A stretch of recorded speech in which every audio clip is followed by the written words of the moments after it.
been listening to another Rock the Bells radio exclusive. Another Rock the Bells radio exclusive. The Drama Hour, hosted by Papoose. What's up, y'all? It's Papoose. Hear it again in the Sirius XM app. Just search Papoose.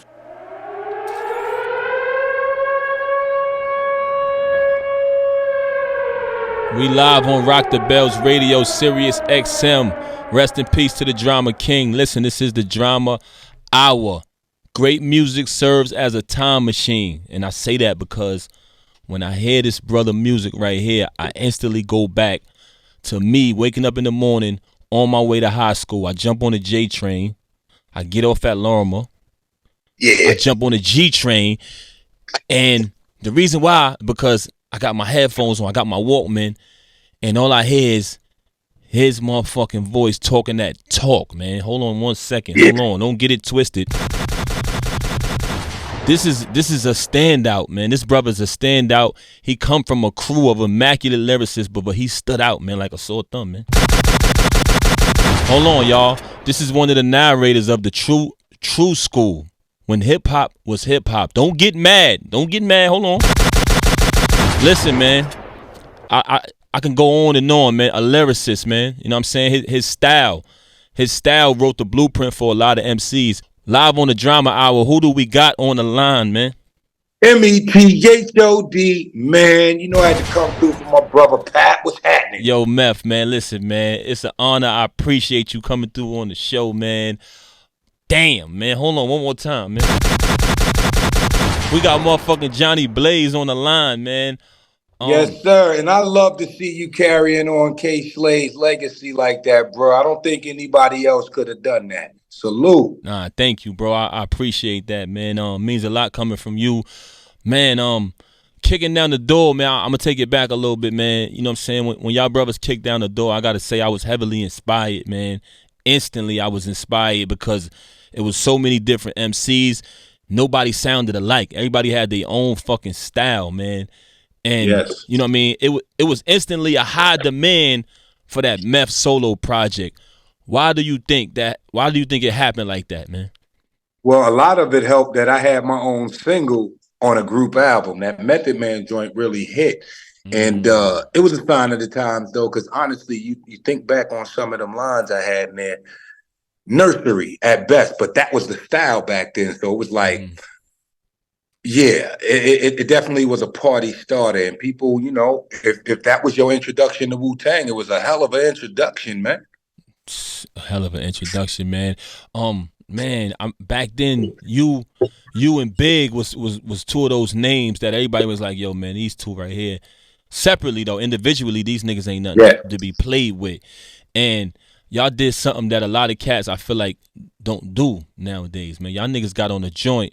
And we didn't have social media back then. So we used to read into the music more. We read into the actual craft and what y'all gave us. We had to take that and sometimes draw up our own conclusions. And when I heard that joint, I'm like, yo, these niggas right here, you know what I'm saying? It's like friendly competition, man. Both of y'all niggas, both of y'all swords is sharp, but y'all went back to back. And what was it like recording that joint to what with Big, man? Because both of y'all, like, I got more Glocks in text than you. I make it hot, niggas. Right. Like, that's the he actually wrote that. He wrote that part of it. Honestly, like you said, it was a different time back then where artists approached artists and asked them to do records. It wasn't a record company. Nobody was sending you a track. Right. You had to be there, physically there. And Big approached me outside the Muse and was like, we need to do a joint together. What he didn't know was we was already on him. Partying bullshit, and me and my bitch, my boy Raider Ruckus, was like, I want you to hear this cat, man. This dude is nasty. And if you ever get a chance to do a joint with him, do it. And Ruckus was locked up at the time. So it even got to the, you know, up in the prison system, they even knew who the fuck Biggie was. So when the opportunity presented itself, I absolutely jumped on that joint with him. And, you know, the writing process was what it was. It was both being in the studio. The producer was there, Easy Mo B. Of course, Puff was there. And Tracy Waples was there, who orchestrated the whole shit, who brought me actually to the studio. Right. And yo, it was, you know, it was in Daddy's house, and it actually felt like home in that motherfucker. And Biggie was one of the funniest individuals I ever met. Wow. Hilarious, jokes all day.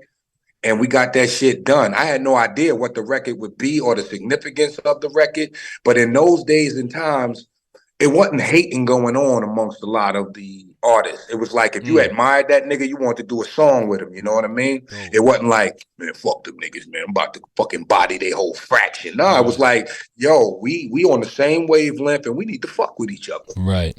Dope, man. That shit is dope as hell, man. Feels good to see you, man. Like, come from where you come from back then up to now, man. The transition into acting and so many different things. You on the cover of that Men's Health magazine, and you know, a lot of the younger generation, they got the mentality where they look at some of the older brothers and they're like, oh, those old heads. You know what I'm saying? But you a brother that it look like you take care of yourself, man. You know what I'm saying? What do you credit your some of these niggas talking shit, man, and they look older than the people they call the old heads. You know what I'm saying? You know what I'm saying? You know what it is, Pat? It's about being happy and comfortable in your own skin. There you go. I mean, you can be there for everybody and shit, but you got to save something for yourself and be there for yourself. You got to be able to do something for yourself. Not only that, it takes a certain amount of discipline to get right with yourself. And I'm not talking about the physical aspect. I'm talking about the mental aspect first and foremost. That's why I respect MCs that put their whole life out there on the line and lyrics and shit, or take the time out to write complex shit, regardless to whether people understand it or not.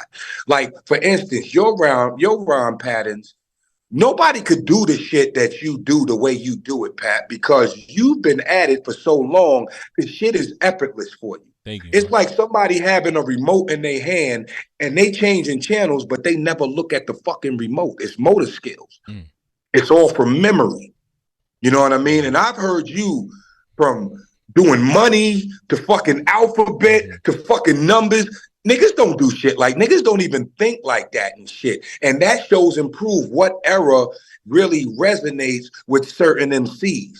If you lyrical as fuck, you know what era that is, man.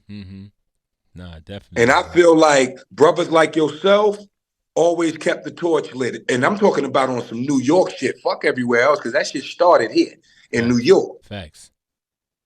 And a lot of people, they said, fuck it, we gonna ride with the wave. But there was those brothers that never compromised, never fucking, and I hate to even use it, sold their soul, because that ain't even a thing, selling your soul and shit. That ain't even a fucking thing and shit. You can't never lose your soul.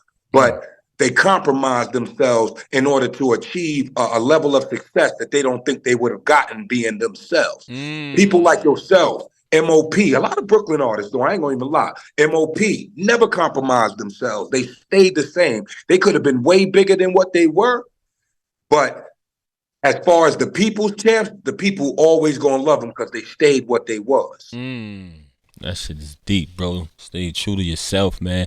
I always say that, man. Cats always, like, nobody can do you, bro. You got your own DNA, you got your own fingerprints, and you said something very real, bro, because if everyone just be themselves, man, like, I feel like you get further like that because you have a unique story, unique experiences that you've been through, but there are other people out there who are going through those same experiences. So you would definitely be someone that they can relate to if you just be yourself, man. Like, god damn it, man, it's crazy. I say all the time, brother, everybody a rapper until the real rapper walk in the room. Real shit. All them niggas will grab the mic, but when, let's say, a KRS-One step up in there, don't nobody want to touch that shit like it got AIDS on it or something. That's a fact. And that's why I admire and got the utmost respect for brothers like that, because that's who I learned from. Like, even, you know what I mean, you compliment me on what I do, but honestly, bro, I learned from the best, man. Like, I studied y'all. What y'all brothers came with, it kept me going back then, from just getting on the train, going to school, and you know what I mean? Just listening to y'all brothers, man.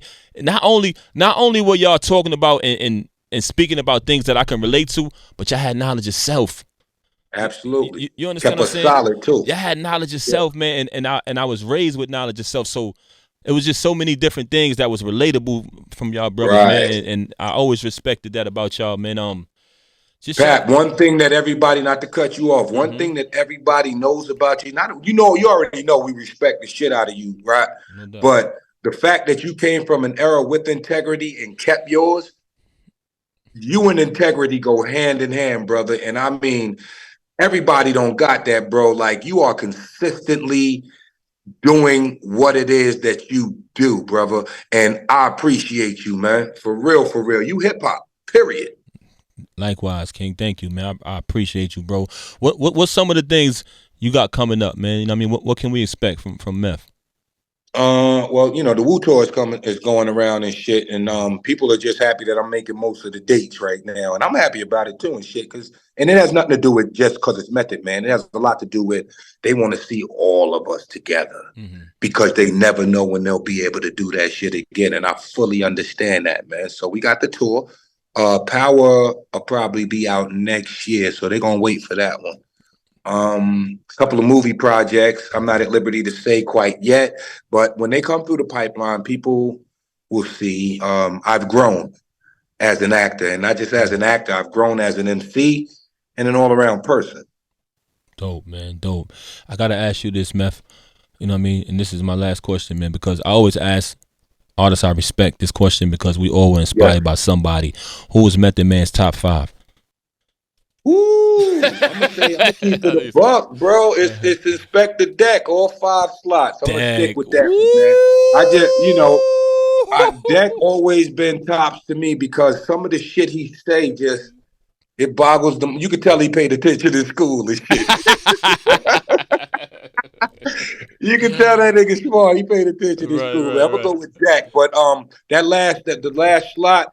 I mean, this motherfucker been my inspiration, my motivation from A1 since day one. I don't think he gets enough credit. LL Cool J, man. Yo, Meth. I always tell cats. I say, yo, number 1 rule in hip hop: never battle LL Cool J. Ever. Don't even fucking come at him on the track. Rampage with EPMD. Fucking 4, 3, 2, 1. Yo, don't fuck with LL, man. Don't do that, man. Don't do it to you because you don't even know who you battling. This nigga turns into Jack the Ripper. So you're not battling LL. You just pissed him off now. It's Fast. You saw what he did to that burglar, right? Oh my God. Yeah, I did. Yeah, verbal assault is a motherfucker too. It's a real thing. Yo, Meth, man, listen, man, you one of them brothers, man. Your sword stay sharp. Every time I hear you, even when I invited you on my joint, you fucking killed it. Every time I hear you with anybody, I'm like, yo, this nigga don't miss a step. I just want to thank you for being you. Thank you for coming on the Drama Hour, bro. It means a lot, and it makes a statement for me up here at Rock the Bells and Sirius XM to have Johnny Blaze on my show. Goddamn. Pat, word is bond, not just on the strength that you asked me and shit, because I would have did that for you anyway, but this is the Drama King's platform right here, man. It's only right that I show up. You heard? Nah, man, I appreciate you, King. Rest in peace to Slay. Yo, Meth, once again, thank you, bro. Yes, sir. Salute, King. Salute.